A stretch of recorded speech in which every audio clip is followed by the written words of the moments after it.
আমি সকলোলৈকে পবিত্ৰ ঈদ উল ফিতৰৰ আমি শুভেচ্ছা জনাইছোঁ। এমাহজোৰা কঠোৰ ব্ৰতৰ পবিত্ৰ ৰমজান মাহৰ অন্তত আমি সকলো মুছলমান সম্প্ৰদায়ৰ লোকে পবিত্ৰ ঈদ উল ফিতৰ আমি উদযাপন কৰোঁ আৰু এই ঈদ উল ফিতৰে সমগ্ৰ জাতিটোলৈকে শান্তি সম্প্ৰীতি ভাতৃত্ববোধ এটা বাৰ্তা কঢ়িয়াই আনক তাৰে আমি কামনা কৰিছোঁ। আৰু ইতিমধ্যে আমি প্ৰত্যেক বছৰে সমগ্ৰ নামতি চাৰিআলি অঞ্চলবিলাক এনেকৈ ঈদৰ উপলক্ষে আমি সজাই পৰাই তোলোঁ আৰু এই বছৰো আমি তাৰ কোনো ব্যতিক্ৰম ৰখা নাই। যোৱা কেইবছৰৰ তুলনাত আমি আগতকৈ বহুত সুন্দৰকৈ আমি সজাই পৰাই তোলাৰ এটা চেষ্টা কৰিছোঁ, খুব আকৰ্ষণীয় কৰি তুলিবৰ কাৰণে আমি এটা চেষ্টা কৰিছোঁ যাতে সকলো মানুহৰ দৃষ্টিগোচৰ হয় এই বস্তুটো আৰু এই সাজ সজ্জাখিনি যে সকলোৱে আহি উপভোগ কৰিব পাৰে। আগতো আপোনালোকে দেখিব পাৰিছে, আমাৰ সংবাদ মাধ্যমৰ যোগেদি আপোনালোকে দেখিব পাৰিছে আমি এটা ব্যতিক্ৰমী ৰূপত সমগ্ৰ নামতি চাৰিআলি অঞ্চলটো আমি সজাই পৰাই তোলোঁ আৰু এইবাৰো আমি তাৰ কোনো খুঁত ৰখা নাই। এইবাৰো এনেকৈ সমগ্ৰ অঞ্চলটো আমি সজাই পৰাই তুলিবলৈ চেষ্টা কৰিছোঁ যাতে সকলো মানুহে আহি ইয়াত এই অঞ্চলবিলাক উপভোগ কৰিব পাৰে। এই সজাই পৰাই তোলা এই অনুষ্ঠানবিলাক, এই আটকধুনীয়া এইবিলাক যে তেখেতসকলে সকলোৱে উপভোগ কৰিব পাৰে, আমি সেইখিনি চেষ্টা কৰিছোঁ আমি।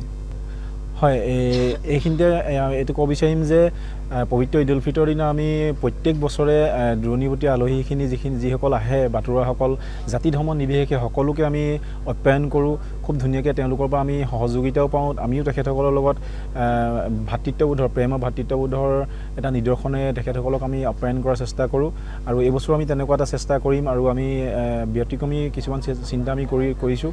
তেনেকৈ আমি সকলোকে আপ্যায়ন কৰিবৰ কাৰণে আমি চেষ্টা কৰিম আৰু পবিত্ৰ ঈদ উল ফিতৰৰ উপলক্ষে আমি প্ৰত্যেক বছৰে এনেকুৱা আমি কাৰ্যসূচী আমি হাতত লওঁ। সৰ্বপ্ৰথমে মই নামতি চাৰিআলি ধুদুৱালি যুৱ জামাতৰ তৰফৰ পৰা সকলোলৈকে ঈদ উল ফিতৰৰ হিয়া ভৰা শুভেচ্ছা জ্ঞাপন কৰিলোঁ।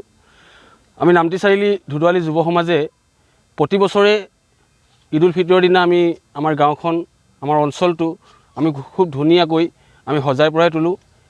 এইবাৰো আমি ঈদ উল ফিতৰৰ আগতকৈ অলপ আমি সুকীয়াকৈ সজাবৰ কাৰণে চেষ্টা কৰিছিলোঁ। ইতিমধ্যে আমাৰ সজোৱাৰ কাম প্ৰায় শেষ হৈছে।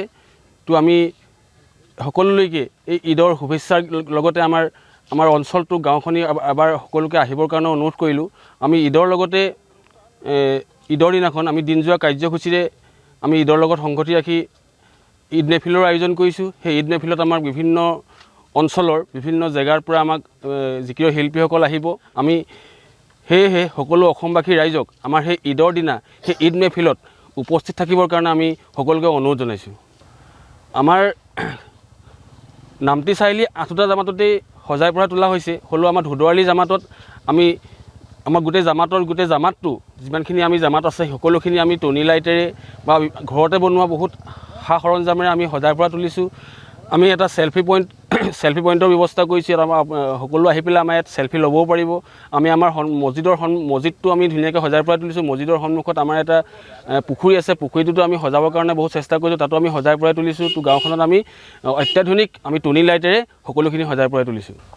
আমাৰ ঈদৰ লগত সংগতি ৰাখি যিটো আমি ঈদ মেহফিলৰ আয়োজন কৰিছোঁ, সেই ঈদ মেহফিলত আমাৰ চাহ নাস্তাৰ ব্যৱস্থা কৰিছোঁ। আমি চাহ নাস্তাৰ ব্যৱস্থা আমাৰ যিসকল আমাৰ গাঁৱত জীয়ৰী বোৱাৰীসকল আছে তেওঁলোকে ঘৰতে বনোৱা নাস্তা আছে, ঘৰতে কিছুমান সা সৰঞ্জাম বনাইছে নাস্তাৰ।